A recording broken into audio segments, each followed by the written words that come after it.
Okay. I was talking about the pattern. We lost, I guess, battery power on the camera, so I'll go back just to summarize for that.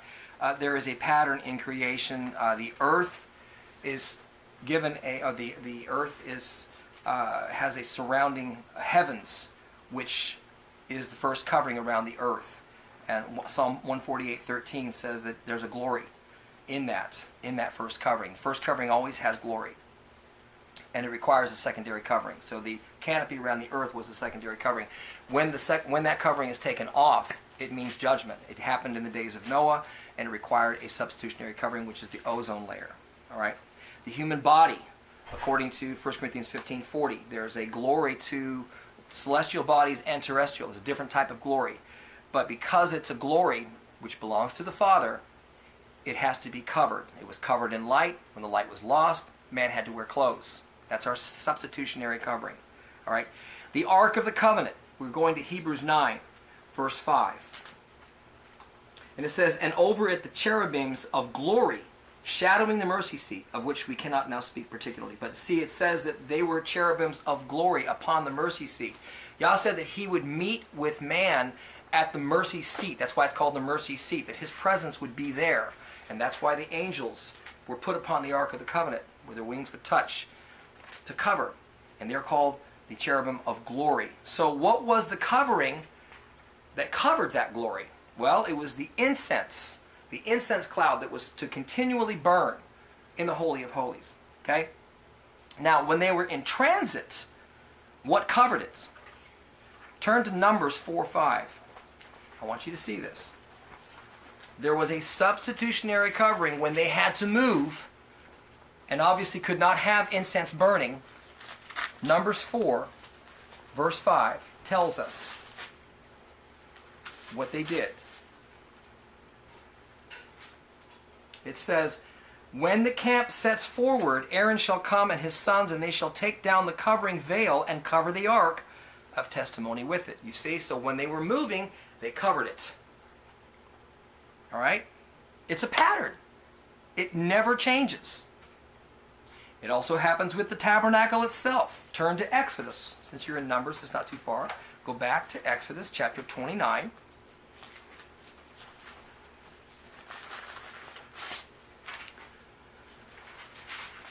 Exodus chapter 29, and we're looking at verse 43 and 44. He says, "There I will meet with the children of Israel, and the tabernacle shall be sanctified by my glory." Okay? "And I will sanctify the tabernacle of the congregation and the altar. I will sanctify also both Aaron and his sons to minister to me in the priest's office." So the very tabernacle itself was to be sanctified by his glory, which required a secondary covering, which was what? It was the cloud by day and the fire by night while they were in the wilderness. That was the covering over the glory. Now, when they moved, what was the substitute for that? Flip over to Exodus 30. Just go over one chapter and look at verse 11 through 16.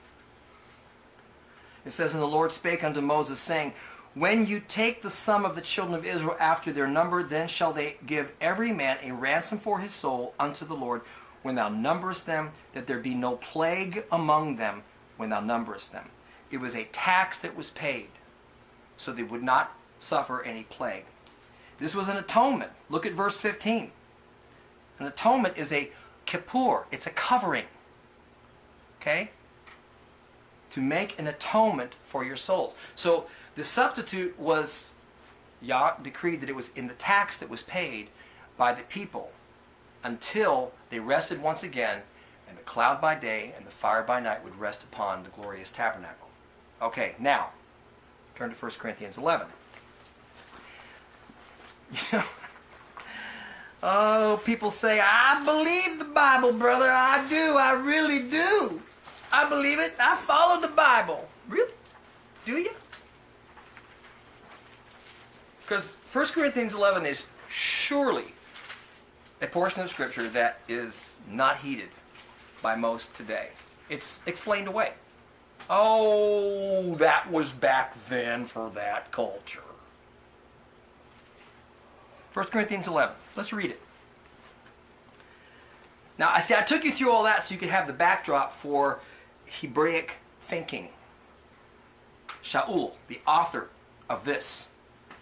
1 Corinthians 11, verse 1. Be followers of me, even as I also am of Messiah.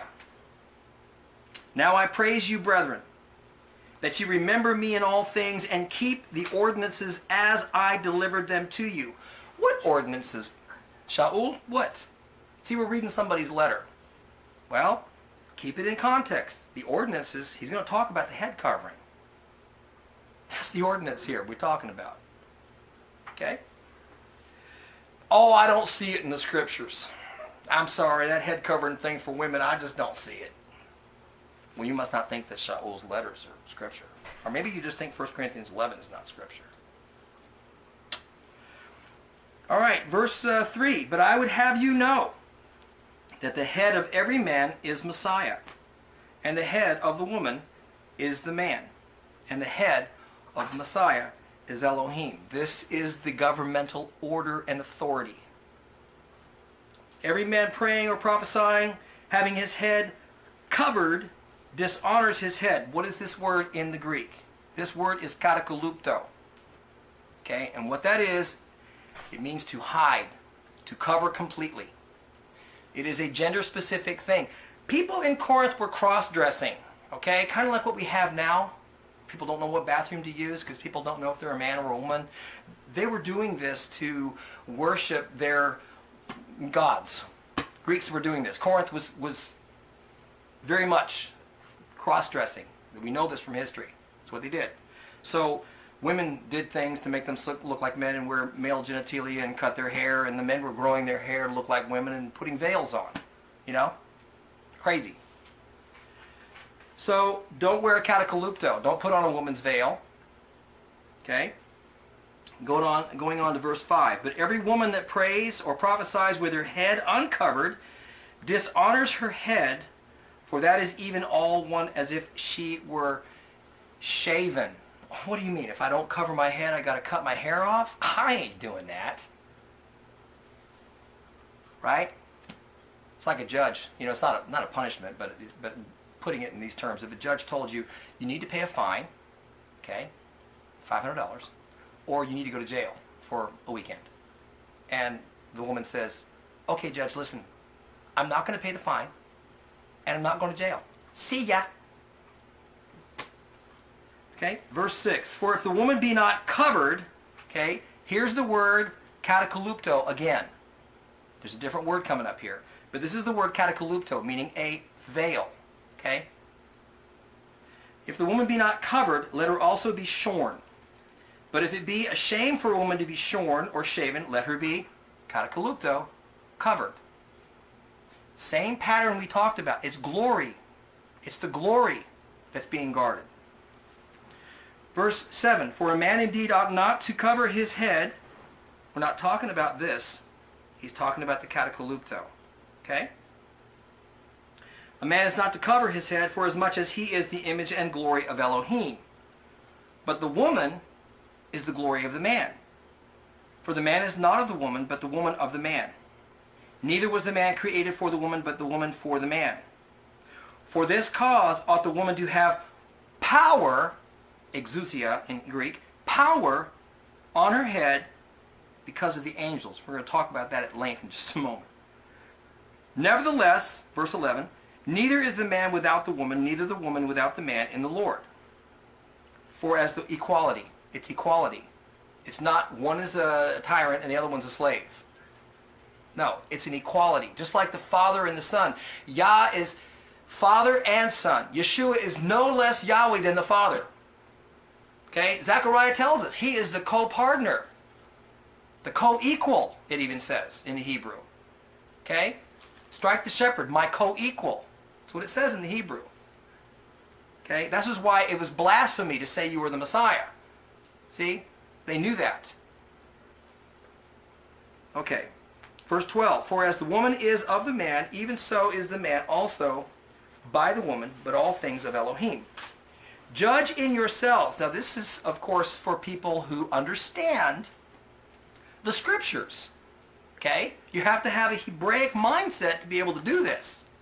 Judge in yourselves, is it comely that a woman pray unto Elohim catacaluptod, uncatacaluptod, uncovered, with a veil, right? Of course, this isn't a veil. This is, I'm just saying, woman had a veil on. Okay? Is it right for her to do that? No. 14. Doth not even nature itself teach you that if a man have long hair, it is a shame unto him? Meaning, what were they doing? Trying to look like women. Let me see how long I can grow it, because I want to look pretty, like a girl. Cross-dressing. Okay? Verse 15. Oh, 14. Well, did I read that? Yeah. Okay. 15 says, but if a woman have long hair, it is a glory. Hey, there's that glory thing again. See? Glory. Okay? When you study the scriptures, it's pardes. Peshat is the literal. Remez is the illusion. Drash is when you look at words and phrases and you start seeing a connection. Wherever you find that word or phrase, a similar phrase. That's how you interpret scripture. There's that word glory again. If a woman have long hair, it is a glory to her, for her hair is given her for a covering. Ah, there's that word. Covering. This word is a Greek word that's different from all those other ones. This is parabolian. Parabolia is a mantle. It's her hair. So when people say, well, my covering is my hair. No, that's a different Greek word. You see, the parabolia, the mantle that he's given you, is to be covered with that secondary covering, because your parabolia has the glory of Elohim assigned to it. And it has to be covered. Okay? But if any man seem to be contentious, we have no such custom, neither the churches of Elohim. Okay? So, the contention rages. Here it is. I ain't doing that. Right? Even to this day. But Paul says, this is the way it's done. With all the assemblies, and if you want to get contentious about it, well, have a nice day. Okay? Because we're not putting up with it. I know of a missionary, I read this some time ago in my studies, who went to India. And in India, all the women cover. So he asked the man, he said, why do all the women cover here? And this is what he was told. Thomas, the apostle, when he came to India, he brought that practice with him. And he taught it to the assembly. And it started to spread. So that all the women now in India cover from that. Isn't that an amazing thing? So when people try to tell you, as I've heard it said, oh, it was a Greek practice. The Greek women covered. And if they didn't cover their heads, they were acting like prostitutes. And the angels that he's talking about here in verse 10 are not angels. They're the messengers that would go off and spy at the congregation and then go back and give a message of how things are done over there at that assembly. They'd say, hey, well, what do they do over there? Well, the women don't cover. They got liberty over there. So they don't cover. They look like prostitutes. That is not what's going on here. That is so ignorant of the history and the practice of Hebrew culture. It's it's like, Michael, I'll just use the name Michael. I'm not naming anybody in particular, okay? Do I need to cover? Huh? Do I need to cover? Do I need to cover? Well, I don't know. Ooh, that's a lot of money. No, you don't need to cover. Seriously. There's people out there in the Messianic movement who will tell you exactly the opposite of what I'm teaching. Okay? And they are popular. They're popular. Sure they are. Big ministries. Real big. Have some more. Okay? Okay, so we cannot understand the issue of the glory of a woman's hair needing to be covered without understanding Yah's laws and patterns for covering his glory.